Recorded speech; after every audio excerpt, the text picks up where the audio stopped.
For an entire week, not a single person inside the building knew that the man mopping the lobby floor each morning was the billionaire CEO who had quietly returned to the company he built from nothing. They walked past him. They issued orders at him. One of them laughed at the scuffed shoes poking out beneath his uniform. But in a tower full of hundreds of employees, one young trainee always smiled when she saw him coming. She picked up his mop when it clattered to the floor. She left a warm meal outside the supply closet on the night she thought he hadn't eaten. What she could not have known was the life she was living was about to change forever. Not because of luck, not because of fate, but because kindness, quiet and stubborn, and entirely unremarkable, has a way of being seen even when no one is looking. Ethan Cole was 42 years old and had not taken a vacation in 11 years. He had founded Meridian Technologies in a rented office above a dry cleaning shop. Back when he was sleeping 4 hours a night and living on gas station coffee, and a belief so unreasonable it bordered on delusion. 20 years later, Meridian occupied the top 14 floors of the tallest commercial tower in the city, employed over 4,000 people across 6 countries, and was valued at a number that made financial journalists reach instinctively for superlatives. Ethan had been on the cover of 3 national magazines. He had shaken hands with senators and sat across dinner tables from foreign dignitaries who wanted something from him. He had everything a person could be told to want. And lately, he had been waking at 3 in the morning with a feeling he could not name, staring at the ceiling of his penthouse apartment and wondering when exactly the company he loved had started to feel like a stranger wearing a familiar face. The reports that crossed his desk were immaculate. Every quarter, the internal satisfaction surveys came back polished and optimistic, filled with carefully worded responses that said exactly the right things. And yet the numbers told a different story. In the past 18 months, employee turnover had climbed 22%. 3 senior engineers had resigned in the same week without providing the standard 2-week notice. Exit interview summaries, which his assistant compiled into a single page, used phrases like cultural misalignment and lack of psychological safety language, so sanitized it told him nothing at all. He started asking questions. The answers he got were smooth and plausible, and almost certainly incomplete. People did not tell the truth to men who signed their paychecks. That was a fact he had understood intellectually for years, but only recently had he begun to feel the weight of it. The idea came to him not from a business book or a consultant's presentation, but from a memory, a story his father once told him about walking the factory floor in disguise to understand what the workers were actually experiencing. His father had been a foreman at a manufacturing plant, not an executive, and the gesture had been small, but the lesson had stayed. Ethan mentioned the idea once, casually, to his personal assistant, Marcus, who looked at him with an expression that suggested he was hearing something both brilliant and mildly alarming. By the following Monday, the logistics were arranged. A temporary identity, a uniform requisitioned from building services, a name Ben chosen for no particular reason, except that it sounded unremarkable. Only Marcus and the head of corporate security, a man named Victor, knew the truth. Everyone else would see what they expected to see. A middle-aged janitor doing his rounds. Ethan stood in front of the bathroom mirror on Sunday evening and appraised the transformation without sentimentality. He had let his stubble grow in uneven. He had swapped his contacts for a pair of scratched wire-rimmed glasses he found in the back of a drawer. The uniform was gray and slightly too large in the shoulders, the kind of garment designed to make the person wearing it invisible. He looked tired. He looked ordinary. He looked, he thought, like a man no one would bother to remember. He turned off the light and went to bed early for the first time in months. The first morning, he arrived at 6:45 and took the service elevator. The doors opened onto the back corridor of the 23rd floor, and he stepped out with a mop cart and a supply bag and the practiced, unhurried movement of a man who knew exactly where he was going. A pair of early arriving analysts passed him in the hallway without slowing. One was on the phone. The other glanced at the cart, with the vague irritation of someone who has had to navigate around an obstacle. Neither said good morning. Ethan pushed the cart forward and began his shift. By the end of that first day, he had learned several things.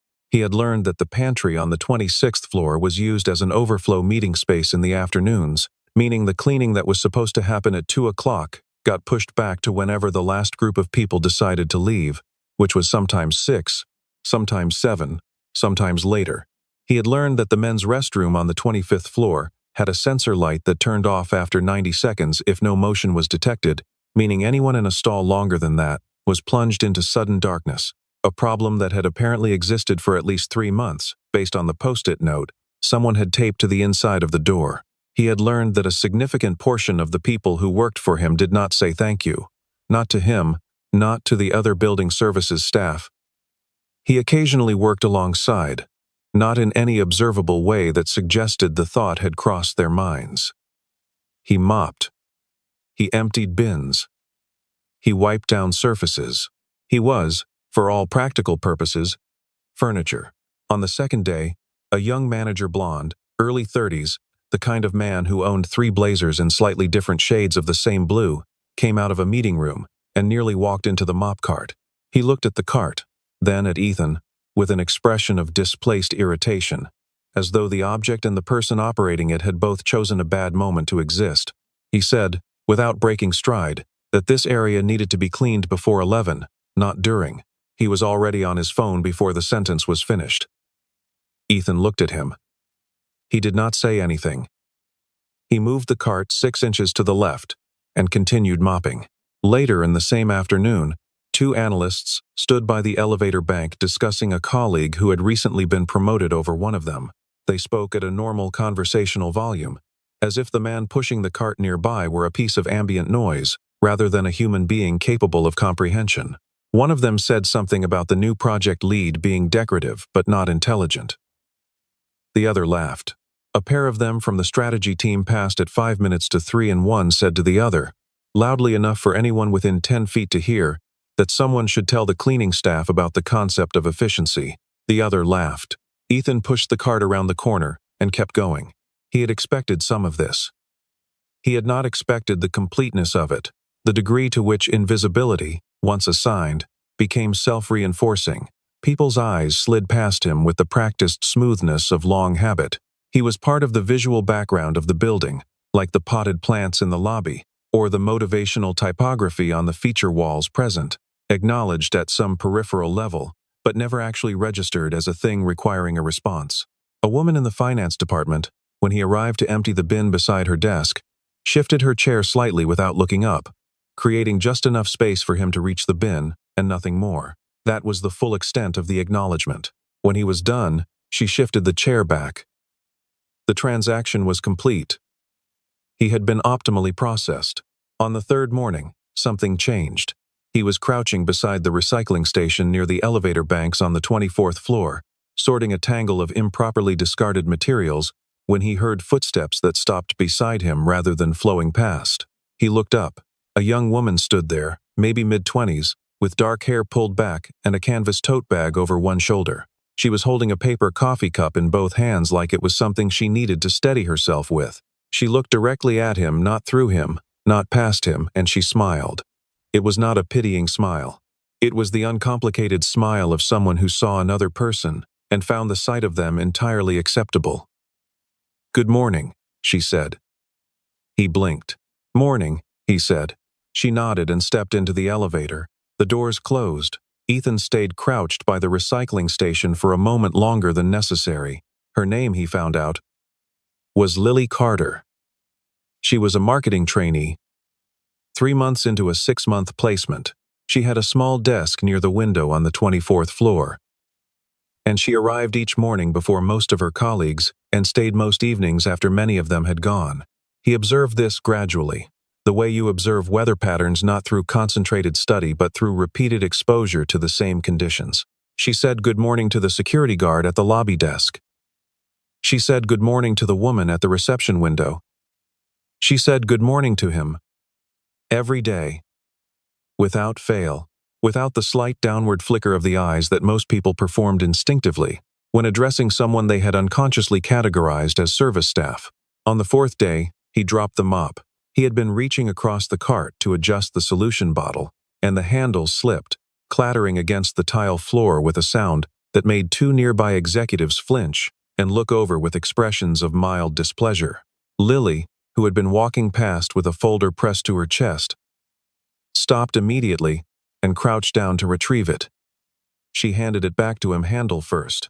"Those things are heavier than they look," she said, as if this were simply a true and interesting fact, and not a small mercy. He said, "Thank you." She said, "Of course," and continued walking. He stood holding the mop and watched her go. That evening, he sat in his car in the parking structure for 20 minutes before driving home. He was trying to identify the feeling that had settled in his chest somewhere around the fourth-floor pantry and had not left. It was not sentiment exactly.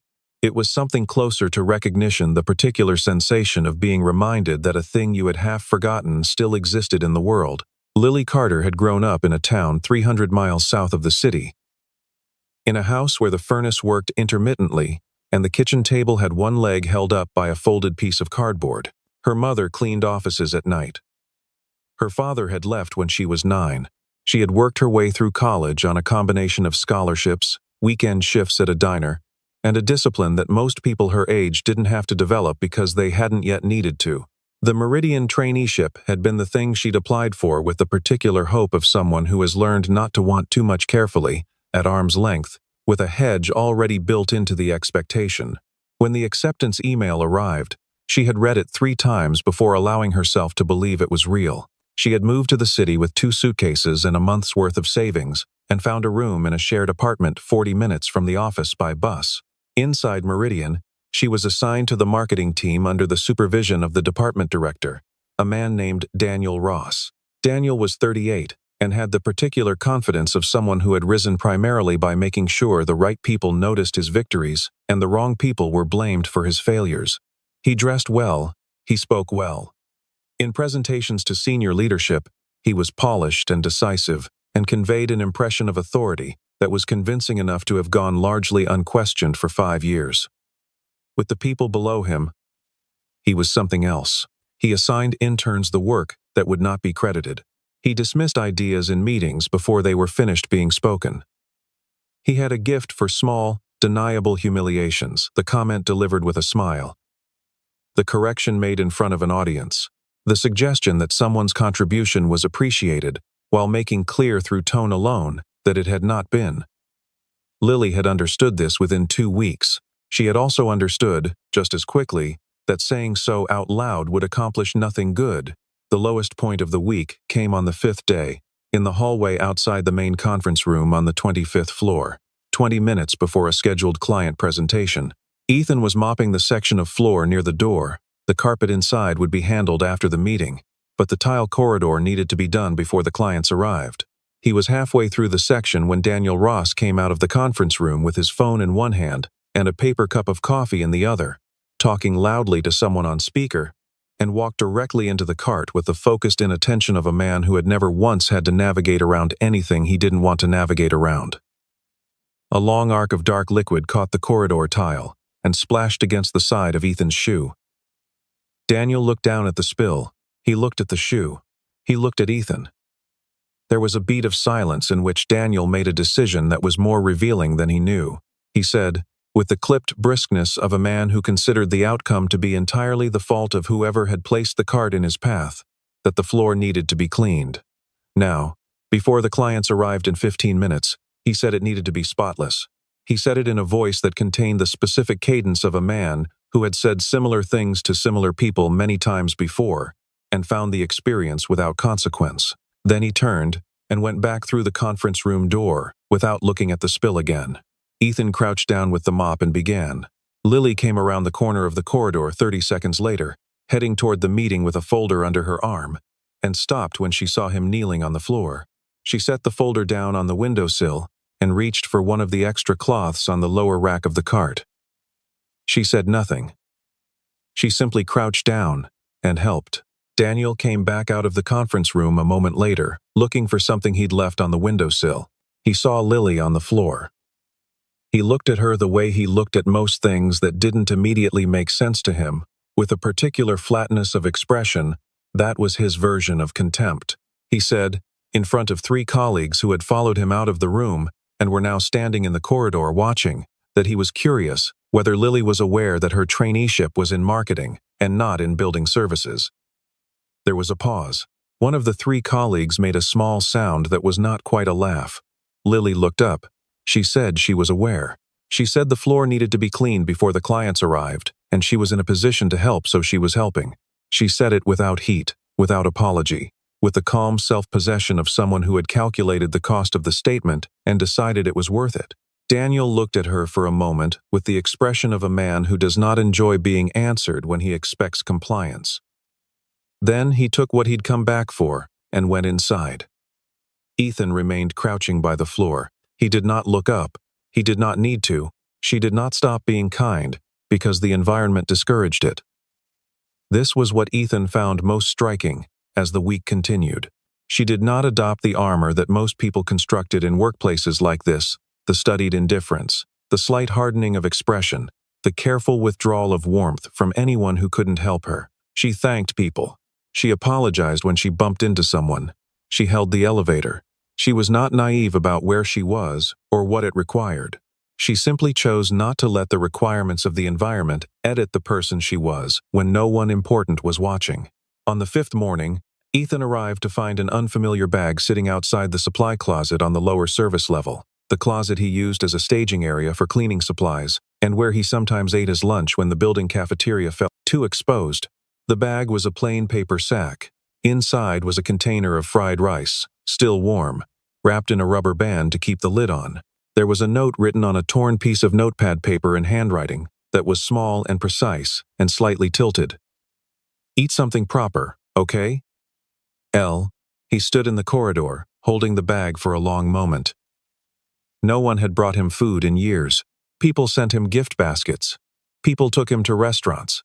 People invited him to dinners where the purpose was networking and the meal was incidental. But no one had ever wrapped a container of rice in a rubber band and left it outside a supply closet with a handwritten note out of the simple, unadorned belief that he might not have had a proper meal.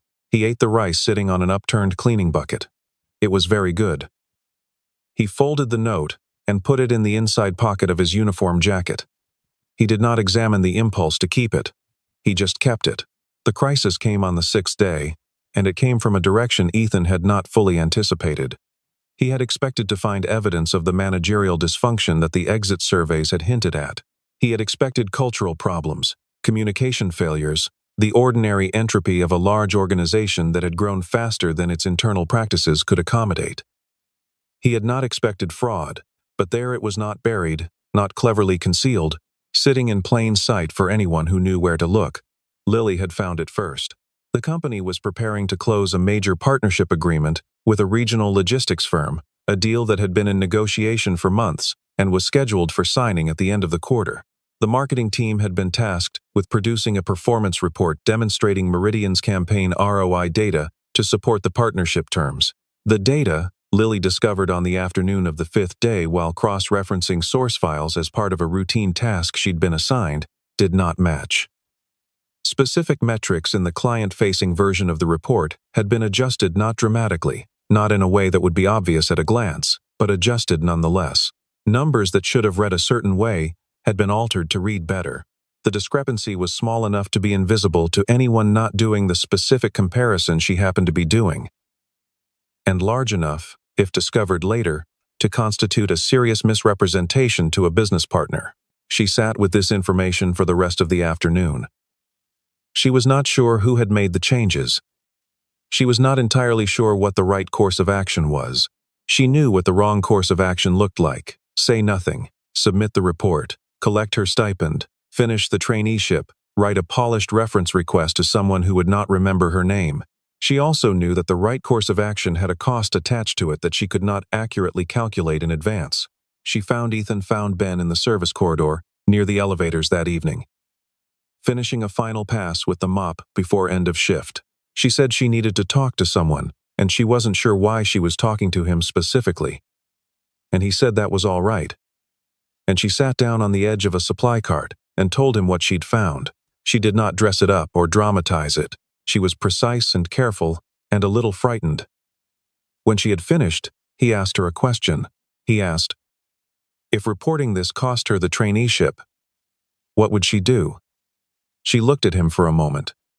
Then she said she would find another job. She said she would rather start over than finish something she knew she had finished dishonestly. She said she had worked too hard to get here to leave here as someone she wouldn't respect. Her voice did not waver. He nodded. She left. He stood in the corridor with the mop in his hands and felt something rearranging itself quietly in the architecture of his chest. The next morning, Lily submitted a formal written report to the compliance office. She had spent the night writing it.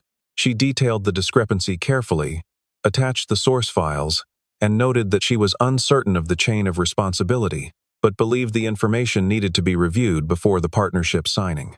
By 10 o'clock, Daniel Ross had been informed. By 11, he had identified Lily as the source of the report and had begun the process of constructing an alternate account of events, one in which Lily had misunderstood the data, had acted impulsively without consulting her supervisor, had created a compliance issue where none existed, and had, in doing so, jeopardized a partnership that the entire department had worked months to secure. The account was delivered in a meeting Lily was not invited to.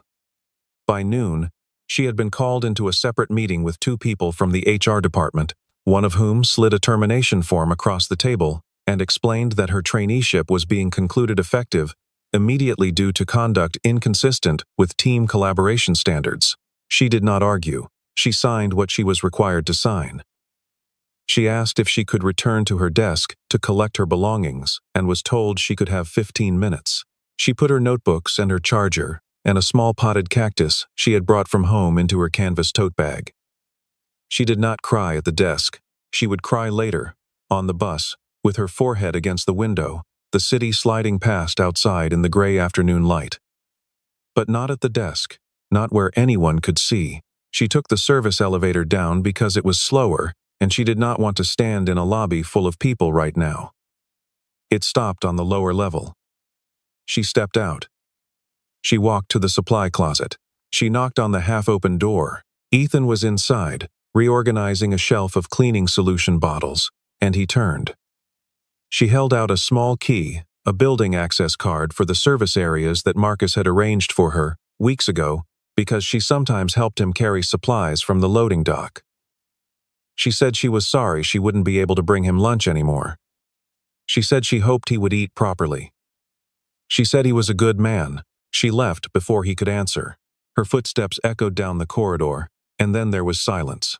Ethan stood in the supply closet with the access card in his hand, and the silence pressing in around him, and he stayed very still for a long time. Then he reached for his phone. He called Marcus. He said 3 sentences. He put the phone back in his pocket. He hung the uniform jacket on its hook, walked to the service elevator, pressed the button for the executive floor, and went to work. The next morning was a Thursday. The board meeting had been scheduled for weeks, a routine quarterly update.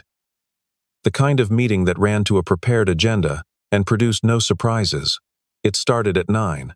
At 9:14, the door at the back of the conference room opened, and a man in a gray building services uniform walked in, pushing nothing, carrying nothing, moving with the particular unhurried quality of someone who knew exactly where they were going and was prepared to take their time getting there. 3 people at the table looked up with expressions of confusion shading into irritation. One of them, a senior vice president named Martin, said with measured condescension that this room was currently occupied.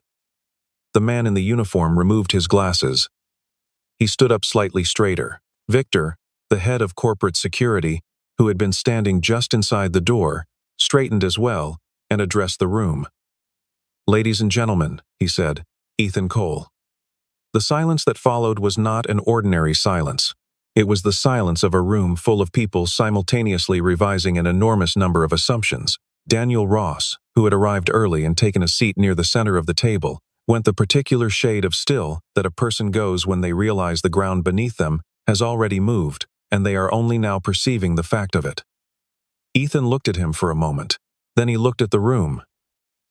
He said he had spent the past 7 days in the building in a capacity that none of them had recognized, and that in that time he had collected a fairly comprehensive record of the working culture they had collectively created. He turned to the screen at the end of the room. The video was not long, 23 minutes of footage edited from a week of observation, but it was thorough. It showed a quorum of behavior that had been normalized to the point of invisibility. The casual dismissals, the petty cruelties, the structural exploitation of people in low-status positions, and, Near the end, a clear and documented account of data manipulation in the partnership report, traced through its revision history to a set of edits made from a computer registered to the marketing director's account. When the video ended, Ethan stood at the front of the room and said something he had been composing in his head since the night before, in the supply closet, with an access card in his hand and the sound of retreating footsteps in his ears. He said he had built this company because he believed that the right way to build something was to make it worth being part of. He said somewhere along the way that belief had been replaced, in large parts of the organization, by a different and uglier set of operating assumptions. He said he accepted responsibility for allowing that to happen under his watch.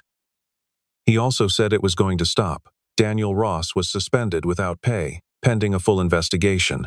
2 other managers identified in the footage were placed on administrative leave. The partnership was paused. The compliance office was instructed to begin an independent audit. The board sat and listened and said very little because there was very little to say. 40 minutes later, Marcus made a phone call to a number Ethan had written on a piece of paper. He told the person who answered that Mr. Cole would like to speak with her and that a car was being sent. The person on the other end of the line was quiet for a moment and then said she didn't understand. Marcus said that was all right and that the driver would be there in 20 minutes. The person said okay, in the tone of someone who has learned that when something does not make immediate sense, it is sometimes better to simply wait and let it become clear. Lily arrived wearing the same coat she'd had on when she left the day before. She had been at home, sitting at the kitchen table with a cup of tea she was not drinking, staring at a job board on her laptop screen without actually reading it. When the call came, she had changed her shirt. She had not changed anything else. The car brought her to the tower entrance, and a woman Lily didn't recognize escorted her up to the executive floor and through a set of glass doors she had never been through before and into a large conference room where a number of people she recognized from the company's internal directory were already seated. She stood in the doorway for a moment, taking stock of the room. Then she looked to the front, where a man in a blue dress shirt was standing with his back to her, looking out over the city through the floor-to-ceiling window. He turned when she came in. She registered the face, the posture, the particular quality of stillness. Then, she registered the context. She put the 2 things together. The sequence of recognition moved across her face with a clarity that, later, several people in the room would independently describe as one of the most quietly affecting things they had ever witnessed. Ethan waited until she had settled into herself again. Then he said, in front of everyone in the room, that in the past week, he had seen a great many things about the culture of his company, most of them disappointing. He said he had also seen something that he wanted to make sure did not go unacknowledged. He said there was one person in the building who had treated him with ordinary human decency on every single one of the 7 days he had spent as someone with no apparent status or power. One person who had said good morning when saying good morning wasn't required. One person who had picked up a mop without being asked. One person who had left a warm meal and a note that said, in handwriting slightly tilted to the right, eat something proper. Okay. He reached into the inside pocket of his jacket and produced the folded piece of notepad paper. He held it up briefly, not for effect, just to show that it was real, that he had kept it, that it had mattered enough to keep. He said that the same person, when she had found evidence of wrongdoing that could have cost her everything, had chosen to report it anyway. He said that this was not a small thing. He said that this was, in fact, the kind of thing a company should organize itself around. Lily did not speak for a long moment. When she did, she said she didn't know what to say. He said that was fine, and that she didn't have to say anything right now. He told her she was being offered a permanent position with the company, at a level appropriate to her actual capabilities rather than her trainee designation. He told her there was a funded professional development program being established, and that she had been identified as its first recipient. He told her she would be leading a project team starting the following quarter. She said she appreciated that very much, and her voice was even and measured in the way that voices are when the person using them is working hard to keep them that way. Then she said there was something she wanted to ask. She asked if the compliance report she'd submitted had helped. He said it had been essential. She nodded. She looked at her hands. She looked back up at him. She said she was glad. What happened in the months that followed did not happen all at once, because the things that matter rarely do. The audit completed its work. The investigation concluded. Daniel Ross did not return. Several of the managers who had appeared in the video footage were either dismissed or moved to roles without supervisory responsibility. The partnership negotiation was reopened with corrected data, and after a delay of 6 weeks, it concluded successfully, on terms that were slightly less favorable on paper than the previous version, and substantially more defensible in every way that actually mattered. The human resources policies were rewritten.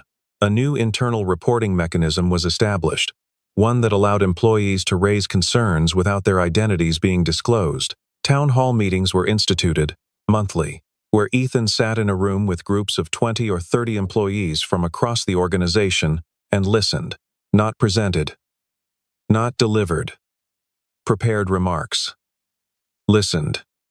It was uncomfortable at first for everyone involved, including him. It became, over time, something he looked forward to. The people who had been most visibly cruel during the week of the undercover observation were not the only ones who faced consequences.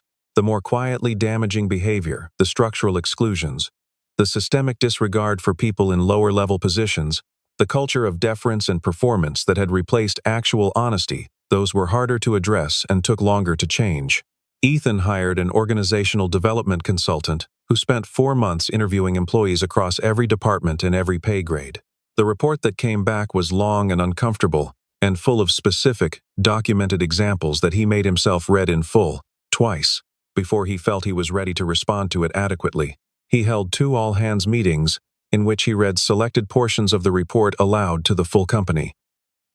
He did not editorialize.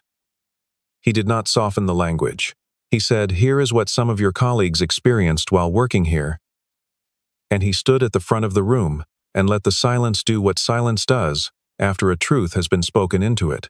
Lily learned the job with the same quality of attention she had brought to everything else. She was not flashy.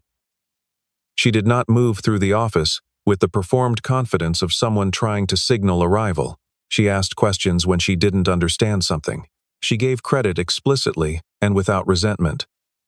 She was the kind of manager, the kind she became within a year, leading a team of 8 who noticed when someone was struggling and addressed it directly and privately, rather than letting it compound into a larger problem. The people who worked with her mentioned, consistently, that they felt like she actually saw them. This was not described as an unusual quality. It was described as simply what she was like. But, in the context of Meridian's culture, as it had previously functioned, it registered as extraordinary. The relationship between Ethan and Lily did not develop quickly, because neither of them rushed it. What existed between them in those first months was something quieter and more careful, a mutual regard that had been established in unusual circumstances, and that both of them understood was worth not treating carelessly. They had coffee, occasionally, in the building cafeteria. They spoke at meetings. He asked for her input on the culture initiative, and she gave it directly, without deferring to his seniority or moderating her opinions to match what she thought he wanted to hear. This, he found, was one of the things he valued most about her. It was difficult to overstate how rare it was, at his level, to be told something true. There was an afternoon in late autumn, about 8 months after the board meeting, when Ethan came down to the main floor of the building and found Lily standing near the lobby, talking to the 2 women from building services who cleaned the first-floor common areas each morning. She was laughing at something one of them had said. She remembered their names. She asked one of them how her daughter's school play had gone. The other one was telling a story with her hands, something animated and funny. And Lily was listening with the quality of someone who was genuinely present in the moment, and found the world, even in its small ordinariness, worth paying attention to.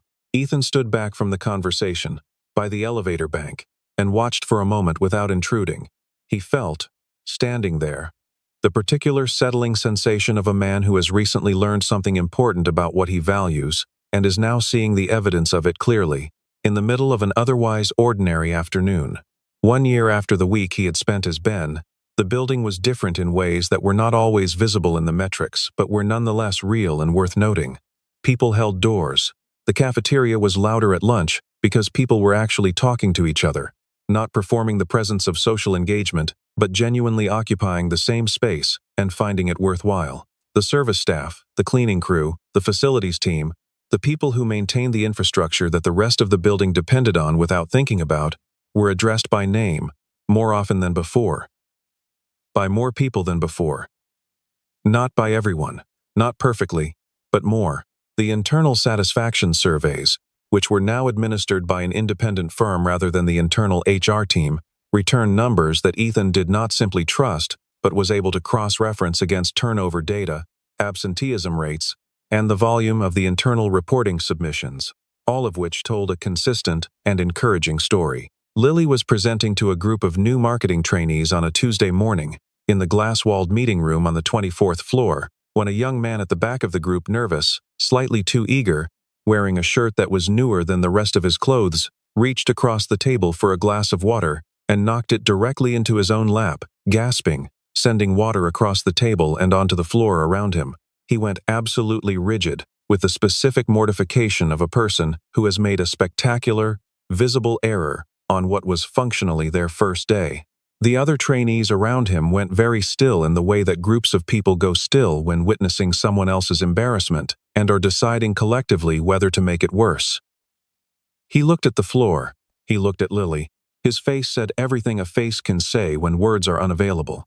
Lily set down her presentation notes without hurry. She picked up the nearest cloth from the supply table at the edge of the room and handed it to him without ceremony and said something to him in a low voice that made him exhale.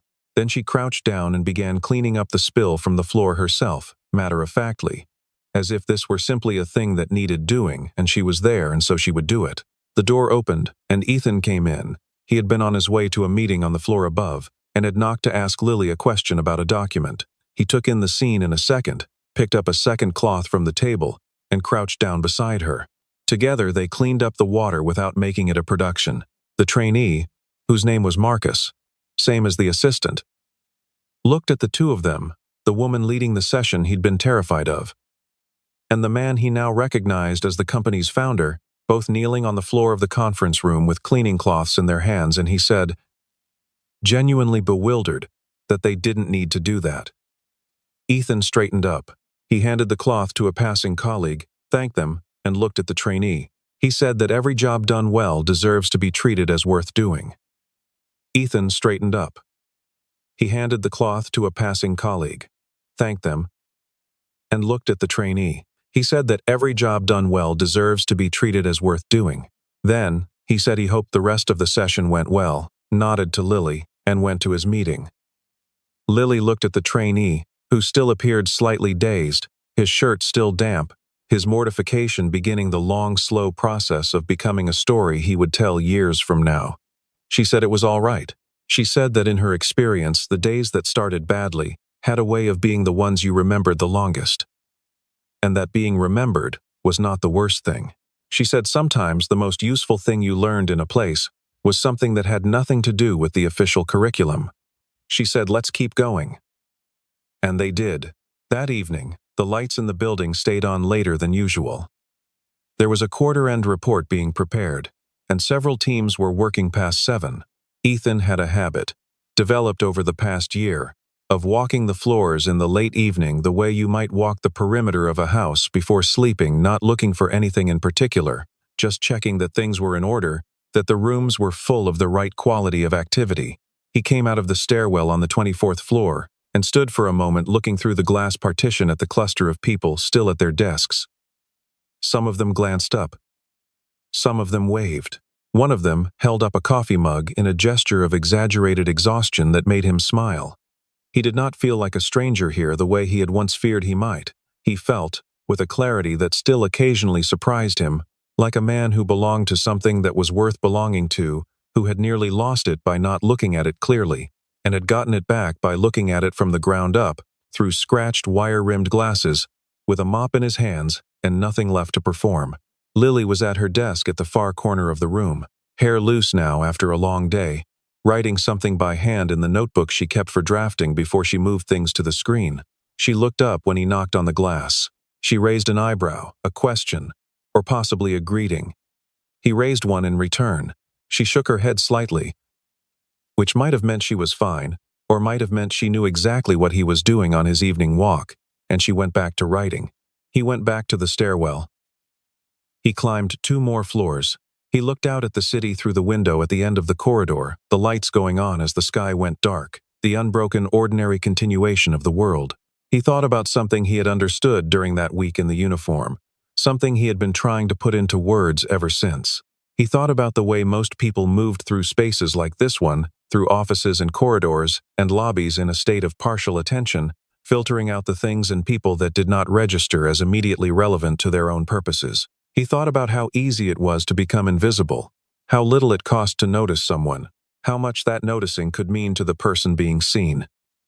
He had spent 20 years building a company. He had spent 1 week learning something about it that no report had been able to tell him. He thought about what it had felt like to be genuinely unseen, not misunderstood, not underestimated, actually invisible. In the way that only certain categories of people become invisible to certain other categories of people. He thought about the woman in the finance department who had shifted her chair without looking up. He thought about the analyst who had spoken at full volume about a colleague in front of a man he'd decided wasn't there. He thought about the young manager in the 3 blue blazers who had turned mid-sentence and walked away without waiting to hear if there was a response. He thought about how none of those people were unusual. None of them were outliers or cautionary examples. They were ordinary people doing the ordinary thing, organizing their attention around what they had been implicitly taught to regard as worth attending to, and letting everything else pass through without resistance or recognition. The building had taught them this. The culture had taught them this. He had not built the culture deliberately, but he had allowed it to grow, and he had benefited from it, and that meant it was his. He had sat in a supply closet on a cleaning bucket and eaten fried rice out of a container, and understood this with a clarity that the corner office with the floor-to-ceiling view had never once produced. The lesson was not complicated. It had been delivered to him by a young woman in a canvas tote bag who made $4 above minimum wage and sent money home to her mother every 2 weeks without fail, and thought to bring a container of fried rice to a man she thought was a janitor because she had noticed, simply noticed, that he hadn't eaten. She had not done this because she expected something from him. She had not done it because it was strategic or calculated or likely to produce a favorable outcome. She had done it because she was a person who paid attention and who believed, in some inarticulate and foundational way, that paying attention to other people was simply part of what it meant to move through the world correctly. That belief had cost her. And then, in the way that the most important things tend to work over a long enough timeline, it had returned to her. Not as a transaction, not as a reward for virtue, administered by a universe keeping careful score, but as the natural consequence of the fact that character, genuine character, tends eventually to be recognized by the people who have the clearest reason to look for it. You don't know who someone truly is until they think it doesn't matter how they treat you, until the person in front of them holds no power, no usefulness, no leverage, until all the incentives that ordinarily shape behavior have been removed, and what remains is just a person deciding, freely and without consequence, who they want to be. That is where character lives. Not in the meeting room. Not in the performance review. In the small, unwatched, entirely voluntary gesture of decency, extended to someone the world has decided does not need to be noticed. In a warm container of rice. In a note slightly tilted to the right. In the uncomplicated act of looking at another person and finding them entirely worth looking at.